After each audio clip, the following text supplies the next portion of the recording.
ദിവസം നമ്മൾ പഠിച്ചുകൊണ്ടിരുന്നത് ഒപ്പീനിയൻ എസ്സേയെ കുറിച്ചായിരുന്നു. ഒപ്പീനിയൻ എസ്സേയുടെ ഇൻട്രൊഡക്ഷൻ എങ്ങനെ എഴുതണം എന്നുള്ളതായിരുന്നു പഠിച്ചത്. ഒപ്പീനിയൻ എസ്സേ 2 കാറ്റഗറി ഉണ്ടെന്ന് നമുക്കിപ്പോൾ അറിയാം. എ കാറ്റഗറിയും ബി കാറ്റഗറിയും. പിന്നെ ഇൻട്രൊഡക്ഷൻ്റെ അകത്ത് എന്തൊക്കെ ഇൻക്ലൂഡ് ചെയ്യണം എന്നും നമുക്കറിയാം. ജനറൽ സ്റ്റേറ്റ്മെന്റ്, ക്വസ്റ്റ്യൻ പാരഫ്രൈസിങ്, പിന്നെ ഒപ്പീനിയനും. ഒപ്പീനിയൻ തീസിസ് എയും ഉണ്ട്, ഒപ്പീനിയൻ തീസിസ് ബി ഉണ്ട്. എ കാറ്റഗറിക്ക് ഒപ്പീനിയൻ തീസിസ് എ എഴുതണം, ബി കാറ്റഗറിക്ക് ഒപ്പീനിയൻ തീസിസ് ബി എഴുതണം. ഇത്രയും കാര്യങ്ങളാണ് നമ്മൾ ഡിസ്കസ് ചെയ്തത്. അപ്പം ഇതിനു മുമ്പ് വീഡിയോ കാണാത്ത ആൾക്കാരാണെങ്കിൽ ഒന്ന് ജസ്റ്റ് ഒന്ന് പ്രീവിയസ് വീഡിയോ ഒന്ന് കണ്ടിട്ട് തിരിച്ചു വരുന്നത് നന്നായിരിക്കും കേട്ടോ. സോ അപ്പം നമ്മൾ ഇതാണ് സ്ക്രീനിൽ കാണുന്നതാണ് നമ്മൾ നോക്കിയത്. അപ്പോൾ സോ നമ്മൾ സ്ട്രക്ചർ ആയിരുന്നു നമ്മൾ നോക്കിക്കൊണ്ടിരുന്നത്. അതിൽ ഇൻട്രൊഡക്ഷൻ മാത്രമാണ് നമ്മൾ നോക്കിയത്. So you can see here on the monitor. അപ്പം ഇൻട്രൊഡക്ഷൻ സ്ട്രക്ചർ എന്ന് പറയുമ്പോഴത്തേക്കും അതിൻ്റെ അകത്ത് എന്തൊക്കെയാണ് വരിക? സ്ട്രക്ചർ എന്ന് പറയുമ്പോഴത്തേക്കും അതിനുള്ളിൽ വരുന്ന കാര്യങ്ങൾ എന്തൊക്കെയാണെന്ന് ചോദിച്ചു കഴിഞ്ഞാൽ, സ്ട്രക്ചറിൻ്റെ അകത്ത് ഇൻട്രൊഡക്ഷൻ ഉണ്ട്, ബോഡി പാരഗ്രാഫ് 1 ഉണ്ട്, ബോഡി പാരഗ്രാഫ് 2 ഉണ്ട്, കൺക്ലൂഷൻ ഉണ്ട്. ബോഡി പാരഗ്രാഫ് 1ഉം 2ഉം ആണ് കേട്ടോ. ഇവിടെ ഒരു ചെറിയൊരു ടൈപ്പ് എററാണ്. ബോഡി പാരഗ്രാഫ് 1ഉം ബോഡി പാരഗ്രാഫ് 2ഉം പിന്നെ കൺക്ലൂഷനും. ഇനി നമ്മൾ ഇൻട്രൊഡക്ഷൻ്റെ അകത്ത് നമ്മൾ ഒരു ഒപ്പീനിയൻ പറഞ്ഞിട്ടുണ്ട്. എന്തെങ്കിലും ഒരു ടോപ്പിക് ആയിരിക്കും, ക്വസ്റ്റ്യൻ എന്തോ ആയിക്കോട്ടെ, എന്തോ ഒരു ഒപ്പീനിയൻ നമ്മളിവിടെ ഇൻട്രൊഡക്ഷനിൽ പറഞ്ഞിട്ടുണ്ട്. ഇനി ആ ഒപ്പീനിയനെ സപ്പോർട്ട് ചെയ്യുന്ന റീസൺസ് ആണ് നമ്മൾ അവതരിപ്പിക്കേണ്ടത്. ബോഡി പാരഗ്രാഫിൽ 1ൽ നമ്മൾ ഒരു റീസൺ അവതരിപ്പിക്കണം. നമുക്ക് എക്സാമ്പിൾ വെച്ചിട്ട് നമുക്ക് സോൾവ് ഔട്ട് ചെയ്യാം, ഡോണ്ട് വറി. പക്ഷെ നല്ല ശ്രദ്ധിച്ചിരിക്കുക. നമ്മൾ ഇപ്പോൾ പറഞ്ഞു, ഫോർ എക്സാമ്പിൾ ഇപ്പോൾ ടീച്ചേഴ്സിനാണോ പേരൻസിനാണോ സ്റ്റുഡൻസിൻ്റെ മേലിൽ കൂടുതൽ ഇൻഫ്ലുവൻസ് എന്നാണ് ക്വസ്റ്റ്യൻ വന്നിരിക്കുന്നതെന്ന് വിചാരിക്കുക. ടീച്ചേഴ്സ് ആണോ പേരൻസ് ആണോ ഇമ്പോർട്ടൻ്റ് എന്നുള്ളതാണെന്ന് വിചാരിക്കുക ക്വസ്റ്റ്യൻ. ഫോർ എക്സാമ്പിൾ അത് നമ്മളൊരു ക്വസ്റ്റ്യൻ കണ്ടായിരുന്നു അങ്ങനത്തെ. So let me take the question first. നമുക്ക് ക്വസ്റ്റ്യൻ വെച്ചിട്ട് ചെയ്യാം. അപ്പോൾ so you will understand more. So ഇത് നോക്കുക, ഈ ക്വസ്റ്റ്യൻ നോക്കുക. I'll just copy this one from right here to the word. So you can see, wait a minute.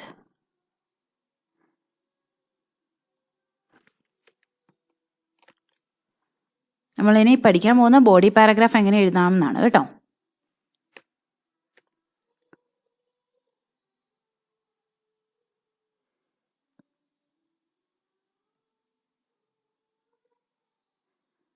So wait a minute, I'll just make this a bit bigger. So now you can see this clearly. So please read out the question. School teachers are more responsible for the social and intellectual development of students than parents. To what extent do you agree or disagree? ഇതാണ് question. ഇത് ഒന്നാമത് നമ്മൾ introduction, നമുക്ക് ആദ്യം introduction എഴുതിയിട്ട് തന്നെ പോകാം. ഇതിന് ഓൾറെഡി ഞാൻ കഴിഞ്ഞ പ്രാവശ്യം ഒരു ഇൻട്രൊഡക്ഷൻ ഞാൻ സെറ്റ് ചെയ്ത് തന്നതാണ്. സോ എന്നാലും നമുക്കൊന്ന് ജസ്റ്റ് ഒന്ന് ഇൻട്രൊഡക്ഷൻ എഴുതിയിട്ട് തന്നെ പോകാം. ഇൻട്രൊഡക്ഷൻ എന്ന് പറഞ്ഞു കഴിഞ്ഞാൽ കഴിഞ്ഞ പ്രാവശ്യം ഞാൻ പറഞ്ഞിരുന്ന ഇൻട്രൊഡക്ഷൻ നിങ്ങൾ ഓർക്കുന്നുണ്ടെങ്കിൽ, the comprehensive development of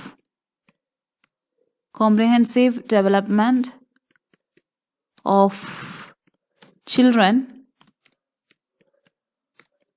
depend എന്ന് പറയുന്ന പകരം relies on IES form add ചെയ്യണം. relies on multiple factors.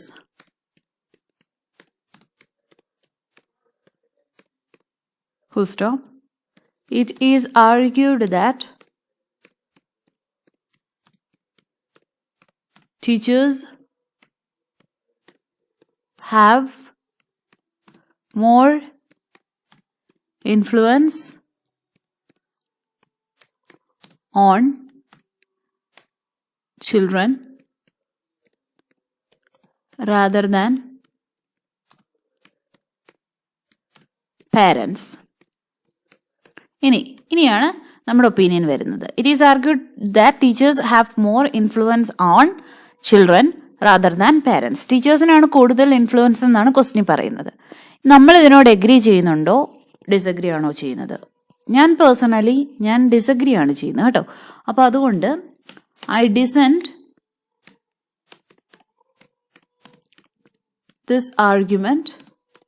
ഇനി ഇത് ഏത് തരം ക്വസ്റ്റ്യൻ ആണ്? Opinion B കാറ്റഗറിയാണ്.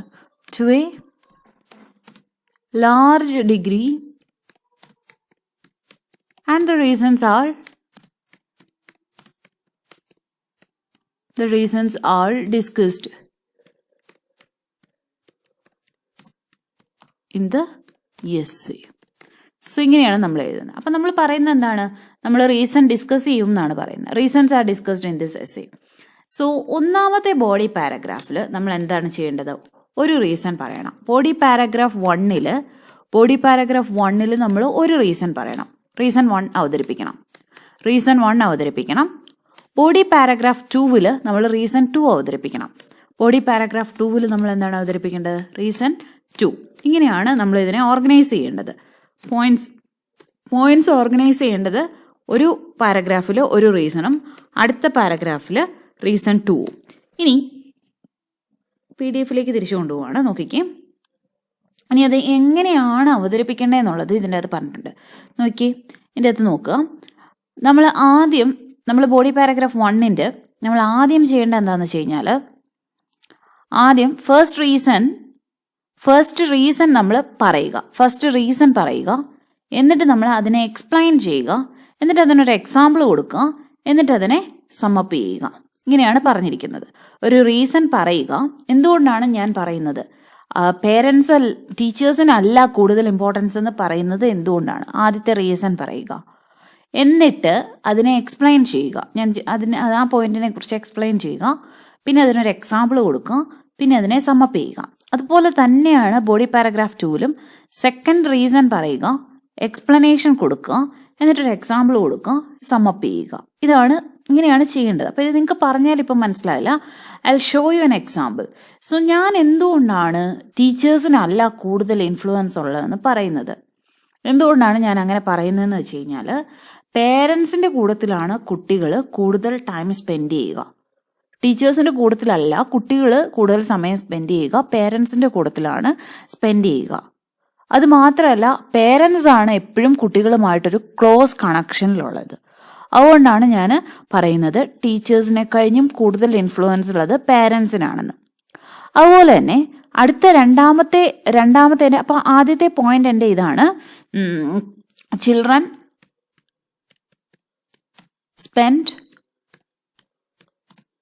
More time with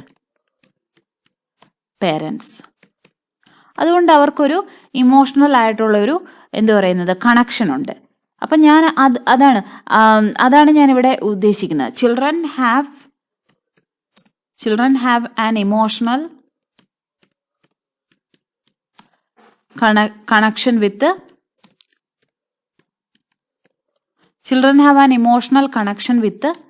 parents.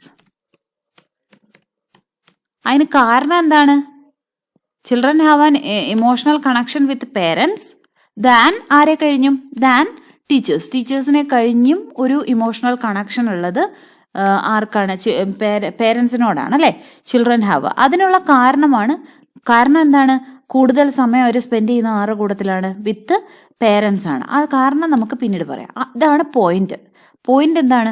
Children have an emotional connection with parents teachers. ടീച്ചേഴ്സിനെ കഴിഞ്ഞും ഒരു ഇമോഷണൽ കണക്ഷൻ കൂടുതലുള്ളത് ആരോടാണ്?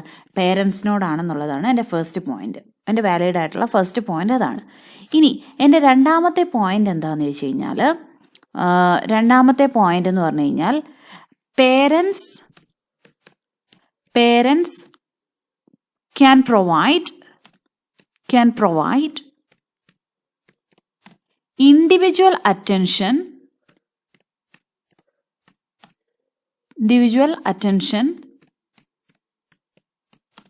to student development അല്ലെങ്കിൽ child development, individual attention to children അല്ലേ? Parents can provide individual attention to children which is impossible for a teacher. അപ്പോൾ പറയും ടീച്ചേഴ്സിനും കൊടുക്കാൻ പറ്റും എന്നൊക്കെ പറയുമായിരിക്കും. പക്ഷെ ഞാൻ എൻ്റെ അഭിപ്രായമാണ് പറയുന്നത്. സോ എൻ്റെ അഭിപ്രായം എങ്ങനെ വേണേലും എനിക്ക് പറയാം. So parents can provide individual attention to children which is impossible for a teacher, അല്ലെങ്കിൽ ഇമ്പോസിബിൾ ഫോർ ടീച്ചേഴ്സ്.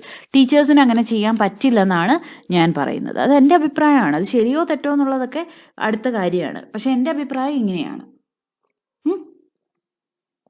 സോ ഇതാണ് പോയിന്റ് എന്ന് പറയുന്നത്. അപ്പോൾ ഇത് പോയിന്റ് നമ്മൾ അവതരിപ്പിച്ചു. 2 ബോഡി പാരഗ്രാഫിനും ഉള്ള പോയിന്റ് നമ്മൾ ആദ്യം കണ്ടുപിടിക്കുക.